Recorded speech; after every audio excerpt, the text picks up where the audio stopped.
You know, the other day, I was reminiscing about my 20s.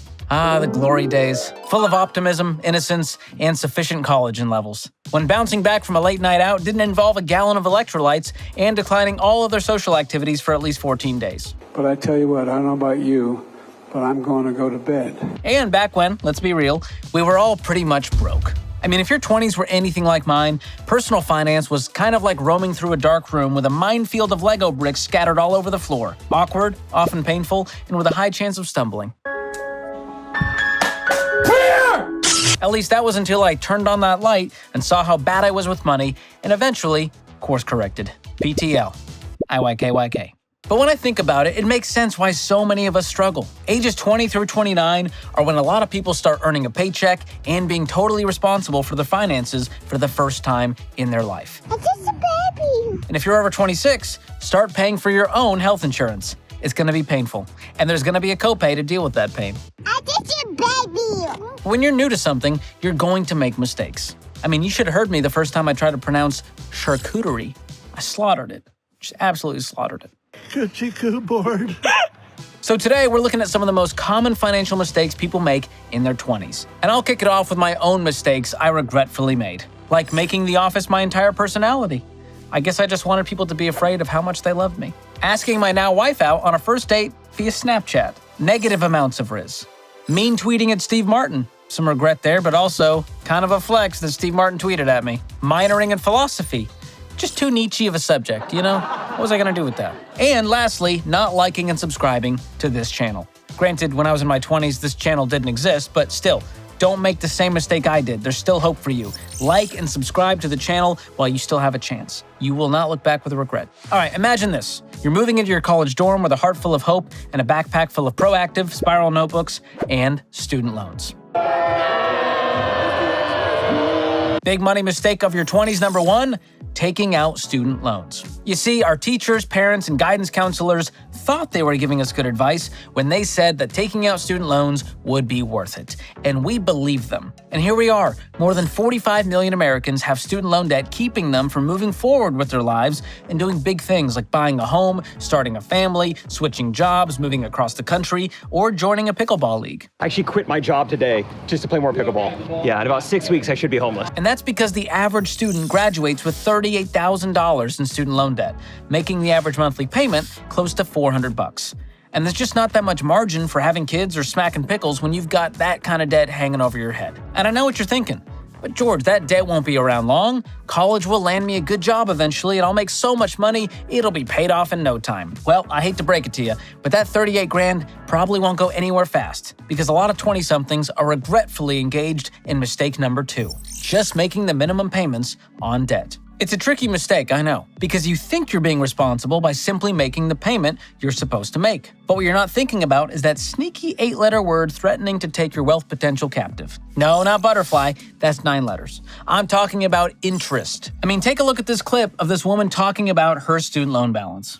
I just checked my student loans because I needed to get the information to someone, and I started with $80,000. I have been paying for 10 years. Last year, I paid $6,000 lump sum because that's really the only way to get it low. That took it down to $76,000 after I'd been paying for 9 years. The grand total is I have paid $120,000 and I still owe $76,000. I think I might be late to the game learning about this. Student loans are really messed up. If you didn't catch that, she has paid $120,000 toward her student loans, but since it was just the minimum payment, her balance has only gotten paid down by $4,000. That's insane. So if you keep making just the minimum payments, the interest that's accruing can start to outgrow the actual money you're paying towards your loan. You gotta think about this stuff. And this doesn't just happen with student loans, it happens with all kinds of debt, your precious credit cards included. In fact, credit card APR hit an all-time high of over 20% this year, making it more expensive than ever to carry a balance month after month. Not to mention, research shows that most credit card users don't even know their credit card's APRs, meaning they also don't know just how bad they're getting screwed. Listen, you don't want to look up when you turn 30 and realize the debt you thought you've been paying off hasn't gone anywhere. you'll have other existential crises to deal with. Trust me. Why, God, why? And that's why if you have any debt at all, you need to pay it off with a vengeance as fast as possible so you can start growing your own wealth. And you do that by avoiding mistake number 3, not having a budget. I know. At this stage, most people are embracing that whole young, wild, and free thing and rebel against anything that seems restrictive, like a budget or monogamous relationships. Yeah, I'm calling you guys out. Listen, Jeff, you're not into open relationships. You're just close to commitment. All right, just say it, bro. Be honest with yourself. Sometimes I feel like I never really felt love, you know? So if that's your mindset, this is going to seem weird and backwards, but a budget will actually give you more freedom with money. Why is that? Because it puts you back in the driver's seat of your finances and your life. When you know what you're dealing with financially, you can come up with a plan of attack to reach your goals, whether that's paying off debt, saving for retirement, or renting an Airbnb in Cancun with your Tuesday night trivia team. I would choose Cabo personally, but you do you. Live Más. Now, if you're just getting started with this whole budgeting thing, it can be intimidating. That's why I made a whole video breaking it down and making it easy. And I will link to that Budgeting for Beginners video right below. Bottom line is that especially when you're young, not having a budget is just going to contribute to financial insecurity. As will mistake number 4, which is valuing spending over saving. And not to alarm you, but people in their 20s stand to lose the most by neglecting to save, especially when it comes to retirement. A delay, even just by a few years, while you're finding yourself on a houseboat in Norway, could cost you hundreds of thousands of dollars. Don't believe me? Let's walk through an example. Let's say you graduate debt-free from college and begin your first job making around $50,000 a year. Killer start. But instead of beginning to save for retirement, you decide to go YOLO and spend your income like someone without a fully formed prefrontal cortex, aka DoorDashing your daily Starbucks or buying a butt ton of expensive audio equipment for a podcast on modern dating that you never start. And let me be honest with you, when your friends say you should start a podcast, they were just trying to end the conversation. They didn't actually mean they would listen to your podcast. You lied to me? Fast forward a few years, and you turn 30, you get your first gray hair, you have a breakdown, you rally, and then you finally start thinking about the future. So what do? You begin investing $2,000 a year in retirement, which grows to almost $600,000 by the time you're 65, thanks to compound interest.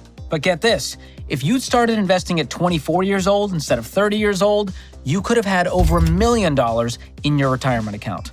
That means wasting those 6 years on oat milk mochas cost you over $400,000 in missed growth. Not to mention the extra dollar you paid for that oat milk every dang time. Was it worth it? Yes, if you're dairy intolerant, it's very much worth it. I'm getting a stomachache. Now listen, I know you want to have fun. I want you to have fun too.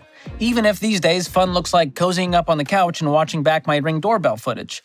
That's a new American pastime. But there's a balance between living for today and preparing for the important things of tomorrow, like retirement, a house down payment, and something crucial a lot of 20-somethings forget about, which brings us to mistake number 5, not being prepared for taxes. Let's face it, thinking about taxes is not as enjoyable as getting lost in a YouTube hole about metal detecting. Taxes are intimidating, annoying, and frankly, one of the lame parts of being an adult. But they have to be done, especially if, you want to be a U.S. citizen and all.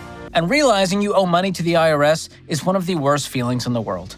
Right up there with seeing blue lights flashing in your rearview mirror or hearing your parents say, "You can't share our Netflix account anymore." How could you do this to me? But when you're new to doing your taxes, not being prepared for them happens all the time. And there's a whole bunch of things that could affect your tax situation. Maybe your withholdings are off. Maybe you didn't account for self-employment or side hustle income.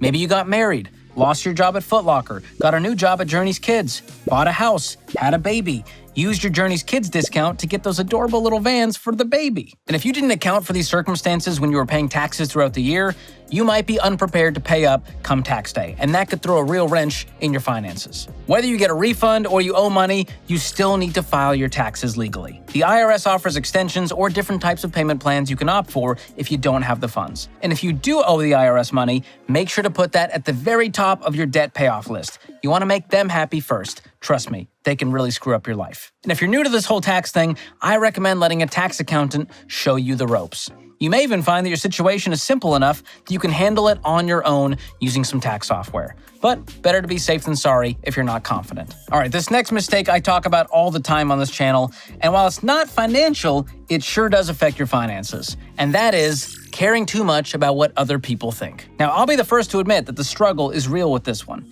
I mean, when our social media feeds are littered with your peers and friends having big flashy parties and buying amazing homes and constantly summering at the Cape, it's natural to want to keep up and be a little jealous and then want to spend money to try to keep up. But listen, their captions don't say, chasing sunsets and making memories that will last longer than my tan lines, but that won't last longer than the personal loan I took to pay for all of this. You don't see that part.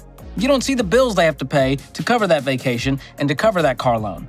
In other words, your thriving friends are probably broke. I only have like $3.50, so it's hard. All right, so there's the 6 mistakes that people make in their 20s. And if you're sitting there thinking, wait, was I a financial mess in my 20s? Congratulations, you're officially an adult now. But hey, that also means you're just a little older and a little wiser. So let me know in the comments the biggest money mistake you made in your 20s. And remember, this is a safe place. This is the Planet Fitness of comment sections, a judgment-free zone. And if you want to learn how to avoid even more mistakes a lot of people make when it comes to money and how to build wealth the right way, I talk all about this in my new book called Breaking Free from Broke, the ultimate guide to more money and less stress. I'll drop a link below so you can check it out. Again, make sure to share this video with the youth in your life, like the marketing intern who for some reason refers to himself as CEO of the copy machine. As always, thanks for watching. We'll see you next time.